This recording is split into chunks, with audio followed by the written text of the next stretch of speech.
এগুলো যেগুলো প্রসেসিংয়ে আছে, আমরা এসডিও, বিডিও এবং জিপিতে এখন এগুলো এনকোয়ারির কথা বলেছি। কাদের রিজেক্ট হলো, কি রিজনে তাদের রিজেক্ট হলো, সেই নিয়ে আমাদের কালকে একটা ভিসি হয়েছে চিফ সেক্রেটারির সঙ্গে। এখন প্রতি বাড়ি বাড়ি যাদের দেওয়া হয়েছে, এক একটা ডিস্ট্রিক্ট এক একজনকে দায়িত্ব দিয়েছে যে যাদের রিজেক্ট হলো তাদের বাড়ি বাড়ি গিয়ে এনকোয়ারি করবে, তারপর ওই ফর্মগুলো ভেরিফিকেশন হবে, তারপরে তাদের অনেক রিজনে কাটা যেতে পারে, যেটা আমরা ক্রাইটেরিয়া দিয়েছি। অনেকে এই ক্রাইটেরিয়াতে পড়ে গেছে, তাদের বাদ গিয়েছে, তারা অনেকে রিকোয়েস্ট করছে।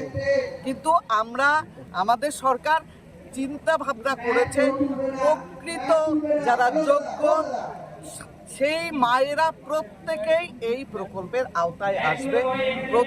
প্রতি মাসে তাদের ৩,০০০ টাকা করে দেওয়া হবে। কিন্তু ক্রাইটেরিয়ার বাইরে যারা আছে তাদের তো রিজেক্ট করবে।